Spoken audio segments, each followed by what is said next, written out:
Europe 1. Vous écoutez Culture Média sur Europe 1, 9h30, 11h avec Thomas Hill. Et ce matin, Thomas, vous recevez Marie-Lou Berry pour le film D'où Jésus. Elle est le premier rôle dans ce film qui sort mercredi. Un rôle tout à fait à contre-emploi dans D'où Jésus, celui de Sœur Lucie qui va devoir... Pourquoi contre-emploi ? Je sais pas, je vous imaginais pas là-dedans au départ.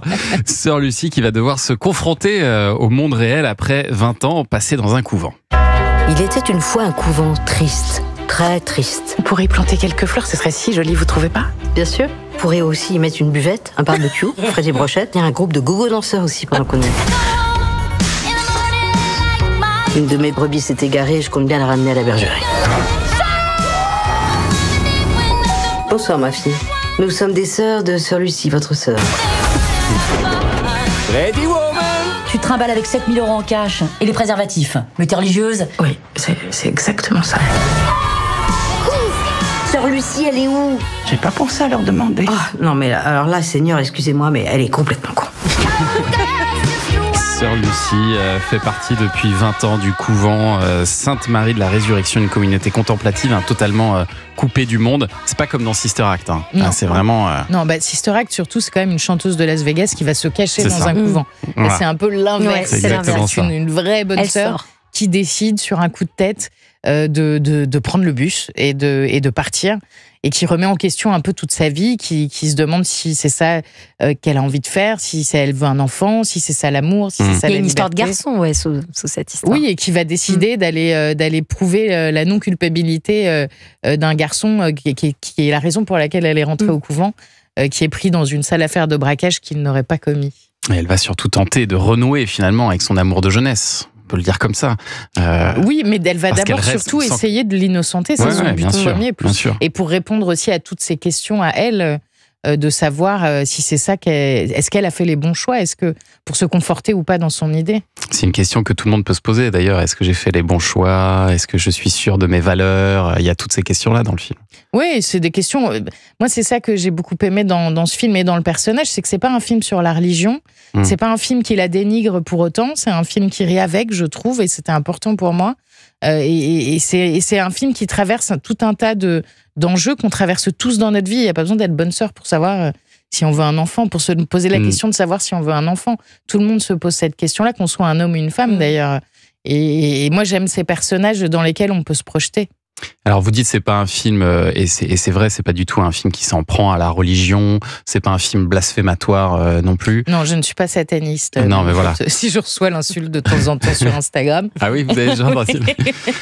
Non, pas du tout, mais après il y a une forme de caricature forcément, parce que c'est de la comédie, et donc sur ce monde religieux, entre elles par exemple, elles ont pas du tout le droit de regarder les hommes, pas le droit de faire pousser des fleurs. Bon, forcément c'est un petit peu radical comme point de vue, mais c'est ça le sel de la comédie aussi, quoi.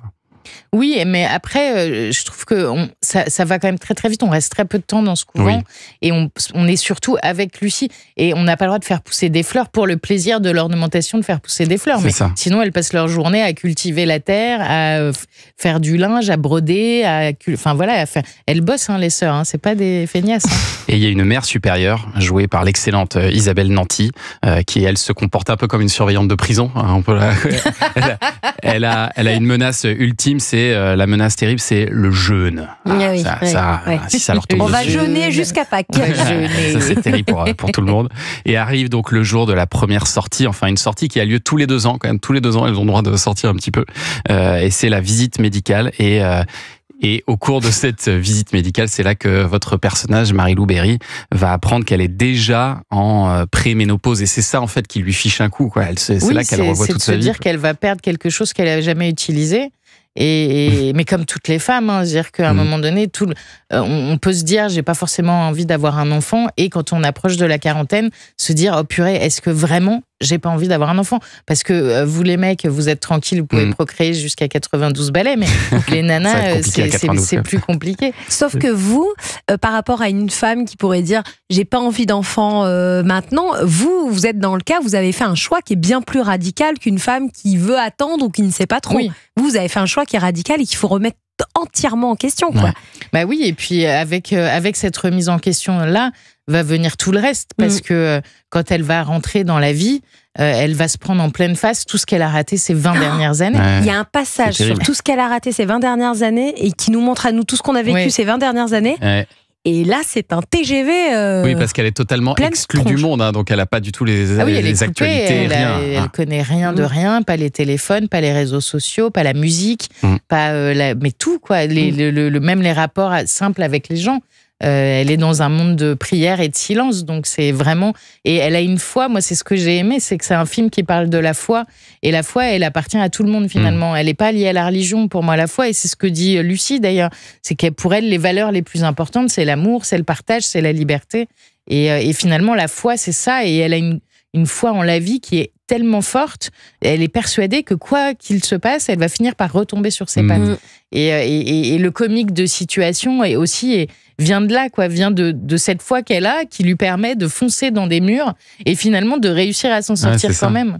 Et alors, je disais tout à l'heure que c'était un rôle à contre-emploi pour vous, Marie-Lou Berry. Est-ce que Je vois pas pourquoi. Est-ce que justement vous êtes posé cette question-là? Est-ce que vous êtes, quand on vous l'a proposé la première fois, est-ce que vous êtes dit ah oui, tout de suite je fonce, ou vous vous êtes dit ah est-ce que c'est vraiment pour moi?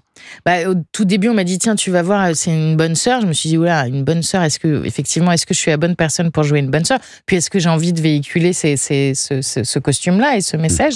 Et quand j'ai lu le film et rencontré Frédéric Kiering, le réalisateur, j'ai vu tout de suite que c'était pas un film sur la religion.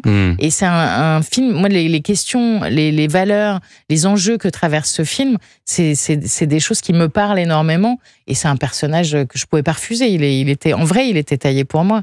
En fait, c'est une femme qui croit en l'humain, tout simplement. Oui. Voilà, donc c'est un côté comme ça. Et c'est pas facile. Hein. C'est là où elle est courageuse. D'où Jésus, c'est réalisé par Frédéric Kiering. Ça sort en salle mercredi en salle, et c'est donc aussi avec Isabelle Nanty et puis tout un casting de religieuses. Valérie Mérès, Evelyne Buil, Barbara Bolotner, Marc Rushman. Il y a plein de. Il y a un acteur. Voilà. Il y a un acteur effectivement qui est très beau. On aime bien les voyous. Très beau. Non, alors pour ceux qui auraient vu la série Plan Cœur, voilà. c'est aussi le beau garçon de Plan Cœur, Marc Moi, ça me Rushman. disait rien, moi. Marc Rushman.